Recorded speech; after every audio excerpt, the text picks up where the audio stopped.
ഒരു ദിവസം രാത്രി വീട്ടിലിങ്ങനെ ഇരിക്കുമ്പോൾ കേട്ടോ പെട്ടെന്ന് വടക്കുന്നാഥനിൽ തൊഴണം എന്നുള്ള ആഗ്രഹം തോന്നി. ഞങ്ങൾ പിറ്റേ ദിവസം രാവിലെ തന്നെ വീട്ടിൽ നിന്ന് ഇറങ്ങി നേരെ നമ്മൾ തൃശ്ശൂരിലെ വടക്കുന്നാഥൻ്റെ അമ്പലത്തിലേക്ക് പോയിട്ടോ. ഇതിന് മുമ്പേ ഞങ്ങൾ തൃശ്ശൂർ വന്നപ്പം പോയിട്ടുണ്ടായിരുന്നു. കുറേ മുന്നേ ഞാനും അമ്മയും പൂജയും മാത്രമേ ഉണ്ടായിരുന്നുള്ളൂ. അപ്പോൾ ഈ പ്രാവശ്യം പപ്പേനെയും റിജു ഏട്ടനെയും കൂട്ടിയിട്ടാട്ടോ ഞങ്ങൾ പോയത്.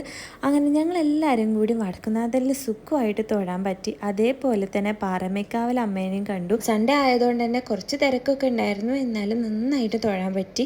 അടുത്തത് ഞങ്ങൾ പോയത് തൃശ്ശൂരിൽ കുട്ടിച്ചാത്തൻ്റെ പ്രശസ്തമായ 3 ക്ഷേത്രങ്ങളുണ്ട്. ആവണിക്കാട് വിഷ്ണുമായ ക്ഷേത്രം, പെരുങ്ങോട്ടുകര വിഷ്ണുമായ ക്ഷേത്രം, അതേപോലെ കാനാടിക്കാവ് വിഷ്ണുമായ ക്ഷേത്രത്തിലും പോയി നന്നായിട്ട് തൊഴുതു കേട്ടോ.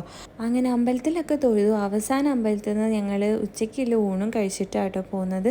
നല്ല വെയിലായിരുന്നു, അതുകൊണ്ട് തന്നെ വരുന്ന വഴിക്ക് എല്ലാവരും നന്നായിട്ട് ടയേർഡായി.